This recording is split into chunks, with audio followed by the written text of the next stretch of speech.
What's going on, guys? This is Kyle Carroll at MyMMAnews.com and Carroll's Corner MMA podcast. I'm here joined today by Holton Manley. Is that how it's pronounced? Am I Yes, pronouncing it? sir.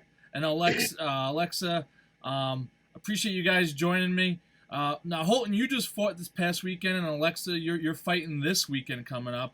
Tell us a little bit about your fight just happened and the fight coming up. Okay, so this past weekend was probably the craziest fight weekend I've ever had. I don't know if you saw like a lot of the videos leading into it, but the opponent I'd never met him before. They gave it to us about 2 months out, and weigh-ins we noticed he seemed really jacked up about the fight and everything, and almost in an unusual way because even when we were just doing regular weigh-ins, not mock weigh-ins, he was just jumping up and down and I don't know. So I didn't talk to him or anything, but whenever we had the mock weigh-ins, it was in my hometown, and so we had a big crowd there, and so whenever they called out my name, everyone was cheering me on and stuff, and I walk up on stage and I see him jumping up and down, and I was like, all right, we're gonna be real close, but as long as you don't touch me, we're good. And so right as I got up there, as soon as I stepped on stage, he kind of put his hand on my shoulder, and I just kind of just nudged him back, just back off a little bit, and he jumped all over me. He started shoving me and pushed me up against the pole that was up on stage, and as soon as that happened, there was probably about 20 people on stage from my team jumping all over him. My brother came in and tried to tackle him. It was wild. That sounds pretty wild. I understand you're 3-0 as an amateur fighter. You're also serving our country in the National Guard, so I appreciate you and thank you for your service. Absolutely. Tell us about your journey to where you are, and then I'm going to ask how you guys met and became training partners and everything. Okay, so I played sports in high school. I played football, baseball, basketball, really my whole life. And after graduating, I just kind of got bored about 2 years out, and so I'd always thought about kickboxing or MMA or something. I was like, I think I could do that, and so I really had no intention of competing or anything, but I decided to go check out a gym, and I ended up meeting a guy named Kevin Staley. He's my jiu-jitsu coach, and he really brought me in and taught me a lot about the ground game and stuff. Mm-hmm. So I competed in that, and then later on I met a guy named Nathan Key, who is a pretty well-known kickboxing guy in the area, and he really brought up my striking. And then now I'm with a guy named Joel Fagler as well, who's held my MMA and wrestling. So it's really I don't know, one thing happened after another, and it just got to the point where I was all right, I want to compete in jiu-jitsu, now I want to compete in kickboxing, and then it led to MMA, and I don't know, it became my passion. So once those combat sports claws dig into you, it's kind of addictive and pulls everyone in once you get part of it. Now, Alexa, I understand you're a Muay Thai fighter. Do you do amateur fighting as well for MMA? Yes, sir. So my plan is after I compete in Worlds this weekend, I'm going to go into MMA. I won a kickboxing world title last year.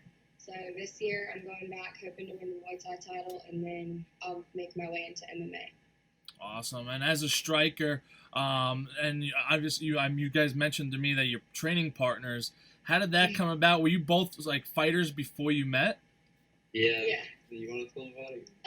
Well, we were both he started on the ground, and then he had just started striking, and I had been doing striking for a little bit. And he just happened to we were both working with Nathan Key and Stevie DeMint, and we just kind of clicked. So, yeah. Awesome. Yeah, that's pretty cool. I feel like that's something that happened. You're spending so much time together. It's easy to become friends and then go from there. So you have a big fight coming up this weekend. What's your record? And tell us about the fight coming up. So I'm 2-1 right now. I would have a lot more fights, but I ended up getting injured, so I've been out for about a year. But the fight's coming up. It's a tournament. It's the IKF World Classic. So there's 5 people in my bracket. So I'll potentially have 3 fights. I've been working really hard. I see me going all the way to the final round. I think there'll be a couple of tough fights, but I definitely think I'll come out on top. Now, when you two spar each other, who usually wins? It depends on if it's on the ground or standing So, how did you get into Muay Thai, and what led you into it? Well, I was little and I used to watch UFC with my dad, and I was a big Anderson Silva fan. And then I saw Ronda Rousey, and I was like, "Whoa, girls can do it too! I really want to do this." But I was a big time soccer player in high school, and so I was going to go to college for soccer, and then I tore my ACL. And like all growing up, I begged my dad to let me do karate or something along those lines, and he wouldn't let me. And after I tore my ACL, it was kind of just it just happened. I was like, I'm done with soccer. I'm burnt out. I really want to do this. And my parents finally gave in, and they've been nothing but supportive since. And how you doing since that ACL tear? Is kind of something that lingered in your mind mentally as well as physically, or you just kind of moved right through it? Well, I had a great like physical therapist, and I was worked really, really hard. And my knees better than ever. I'd honestly say it's stronger than it was before. I still do like little things to like keep it to where it feels strong, but it hasn't given me any problems since. So. That's awesome. Yeah, definitely physical therapy is the key to getting back to success. So I understand you're going away for a month. So for the National Guard. Now, how do you train and balance that? As well, I'm sure you're training as well with the National Guard, so it kind of goes hand in hand. But you're going to be away from the gym training specifically for MMA. How do you balance that and kind of get back in the groove when you return? So, like, I didn't really get into this, but like after I started training, I really decided that like MMA is what I want to do with my life. Like, I want to make a career out of it. So I've kind of like figured out a way that I can work for a few months and then able to focus on training full time for a while. So like I'm in the guard and I do that like X amount of times a month or out of the year.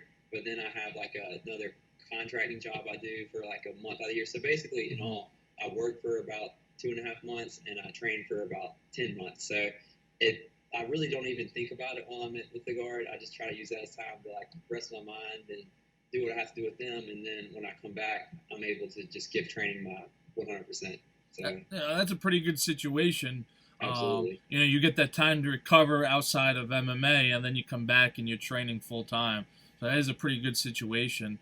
And when you return, do you have a fight scheduled already, or are you just gonna come back, start training again, and then plan ahead for a fight?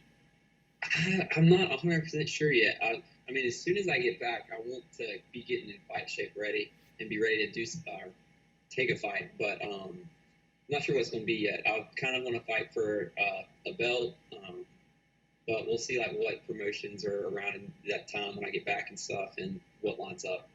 Awesome. And Alexa, you talking about your fight coming up. What can you expect from your opponent? What do you know about her? Tell us a little bit about what we can expect as fans in the fight. Well, I don't really know the girls too well that are in my bracket. Knockouts, that's what you should expect. I mean, you can expect some really good stand-up. I'm really well-rounded. I think I'll definitely win exchanges. I think I'll have more power for sure, and probably I'll land more kicks than they will. And I plan on pretty much dominating the fights. They'll be tough, but I'm going to be tough. Awesome. Yeah, Muay Thai fights are usually pretty exciting. Lots of awesome head kick knockouts and big strikes. Tell us about the gym that you guys train out. A lot of times, we hear people training all across the country, but to be honest, Georgia is not a state I've heard a whole lot about. But I do know there are some big gyms down there. So tell us where you train at. So we train at two different gyms. The first one for me is Fegler's Kempo Karate, and then Southside Martial Arts. We may not be that well known, but we're definitely going to put Georgia on the map for the best team. Augusta has so many great fighters, and we all work really well together. And all of our gyms kind of like just mesh together, and we work as a team. And you may not heard of us yet, but you will later. Awesome. And have you guys traveled at all for your fights, or have all of your fights been within the state of Georgia? I've never fought in Georgia, actually. Oh, okay. I've fought in South Carolina and Florida. And then he's fought in Louisiana, Georgia, Florida, a bunch of different places. Awesome. So that's pretty cool. You guys traveled quite a bit down there. Now, I'm assuming both of you are fans of MMA, UFC, Bellator. You just mentioned Ronda Rousey.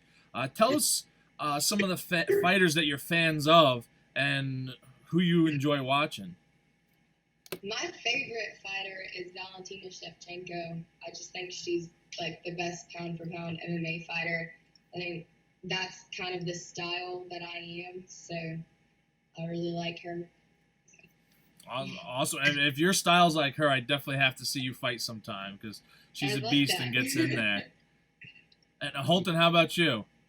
Conor McGregor, 100%. Everyone gives me a hard time about it, like even my coaches and team, or some of my coaches do, and because they're like, "Oh, well, you're just pulling for the mainstream guy," but like I love Conor McGregor, like he's my favorite. Hey, there's a reason why he is now the mainstream guy. It was the fights on Fox the other night. He beat 3 out of the 4 fighters that were fighting in the main and co-main event. So he's doing something right. Oh yeah. Except for throwing, dollies at buses. So. Yeah. He's gonna fight Khabib very soon. I've been like keeping up with it. Yeah, that should be an interesting fight. And I know Khabib's teammate today is not fighting on the PFL fight card because his opponent missed weight and they scrapped it. So he'll be in town on Long Island, but Khabib, but we won't get to see his teammate fight. Tell us why you guys do this. Like, what's the reason why you want to be MMA fighters, Muay Thai fighters, instead of holding like a normal, traditional 9-to-5 type of job? Can we go first? Yeah. Honestly, like, I was in college, like right out of high school, and like, I don't know, like I needed something with purpose, like something that really like made me want to get up out of bed every day, and like something that really drove me. I always kind of felt like I was different than a lot of my peers after high school, and like whenever I got into MMA, I had no idea it was gonna be that special to me at the time, but like I started like meeting a lot of people around me and telling like my goals and stuff of the sport, and they were like so supportive of it, and I don't know, I really fell in love with like the whole process of it, like not even just the fighting part, like the whole martial arts aspect of it, where like just like planning and learning how to put together wrestling and jiu-jitsu and Muay Thai and all that, and I'm obsessed with it. Like that's all I think about, really. So, are you always watching film of fighters and stuff, or are you just watching every promotion you can, or are you just specifically UFC? No, I mean, I watch a lot of different promotions. I just try to. Conor McGregor's my favorite, and I love his like counter-striking style. But I try to pull stuff like I'll watch John Jones for a little bit, then Stephen Wonderboy Thompson for a little bit, and like just really try to pick things from different people. Like things I can use in my own style. Awesome. And Alexa, what about you? Why don't you do the traditional 9-to-5 day job?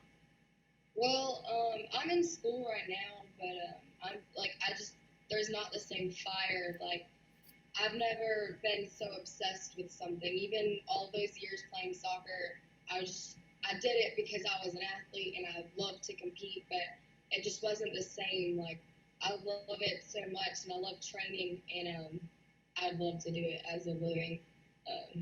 Yeah, and there's like nothing compares to that feeling when you go in and you fight, and it's just you and your opponent, and it's pretty much a contest of who has like the stronger will, who works harder, and I'm really motivated, and I don't like to be outworked, so I thought it's the best sport for me. So awesome. And now, is weight cutting an issue for you at all? Your fight's a few days out.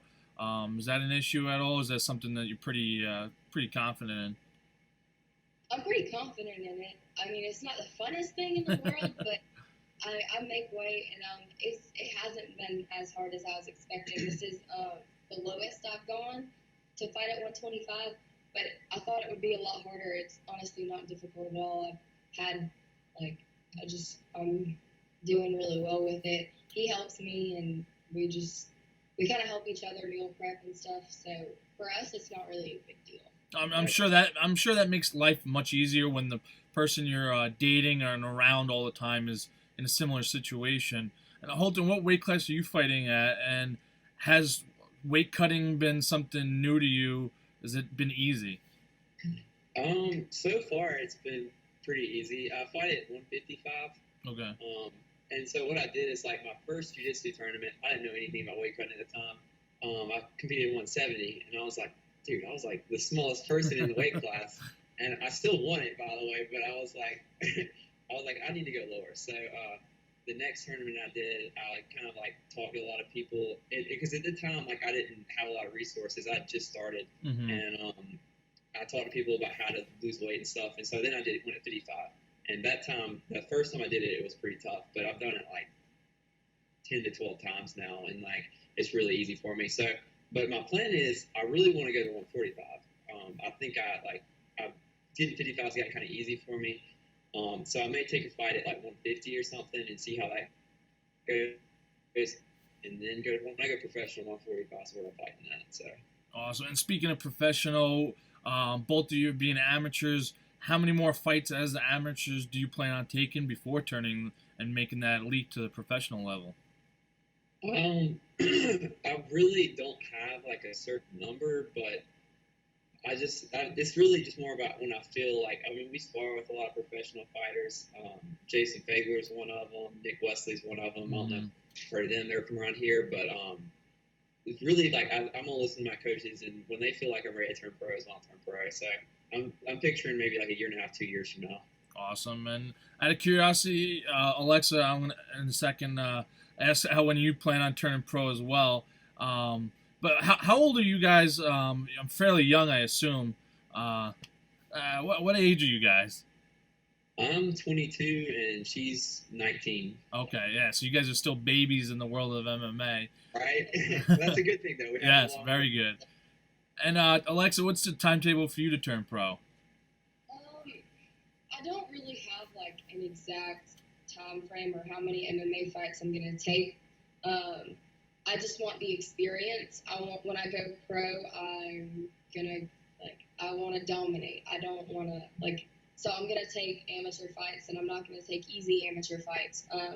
But I would say 23 is kind of the age I want to go pro. So in like 3 years, I am 19, so I do have time on the side. So there's no rush for me. But definitely by I'm 23, I think I'll be turning pro. Already pro. Most definitely, plenty of time. Amateur, best time to gain experience. Who cares if you lose or win? No one's gonna know once you turn pro, and no one's gonna care. So, awesome. A real quick sponsor recognition. Carroll's Corner MMA podcast is sponsored by PureSpectrumCBD.com. Make sure you go to the website. I'm going to put the link below. Use CCMMA for the code, and you get 10% off all products on the website. So CCMMA, check it out. That's PureSpectrumCBD.com. And how can people find you guys on social media? So I have Instagram and Facebook. I don't really use Facebook much, but Instagram is Holton Manley MMA, and obviously Facebook's under my name, but follow me on Instagram, not Facebook. My Instagram is just my name. It's Alexa Wiechert, Wiechert. I'm on Instagram and Facebook as well. I have a Twitter. I don't use it as much, but definitely give us a follow. Yeah, definitely. We'll have the everyone tag you, follow you, and whatnot. Anyone you guys want to recognize before we wrap up? Any sponsors, family support, anything you want to shout out? Yeah, I mean, really just like all of my teammates and coaches, and like at Fagler's and at Southside, like I had so much support from all them, like leading into my fight last week. And then like all the people that came to my fight, like we sold like 225 tickets. Oh wow! Just for me alone, and so like it was crazy. I wish I could have been there and experienced it, like the walkout, and like just like they were booing the guy like crazy when he walked out for me. So it was awesome. That's awesome. I definitely like to thank Jason Fagler, both Jason Fagler, junior and senior. They've like improved my game so much, and definitely shout out to Machina Boxing, one of my sponsors. So Just thank you guys so much. All of my teammates, I love you. And we're going to put Augusta on the map. Awesome. And last question before we wrap it up is, what is one thing about you guys that nobody knows, but you would like to share with everyone? You can answer this one. I don't know. Good question. That no one knows. Or maybe something that's close to the vest that maybe only a few people know, but you'd like to share with the fans and everything. I don't know. We're around people so much. It's tough to get a secret.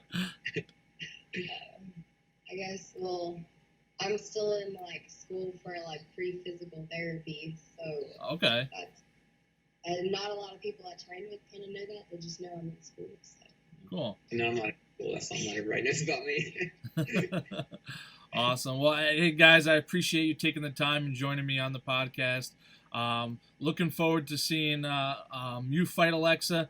Holton, I'm gonna have to check out your past fights. If you have videos, I know I got one video of you fighting. If you have them, send them to me and I'll post them up. So looking forward to you guys fighting in the future. Once again, thank you for your service to this country, and best of luck this weekend, Alexa. Thank you so much for having us, and thank you for that. Thank you, and this is Carroll's Corner MMA Podcast.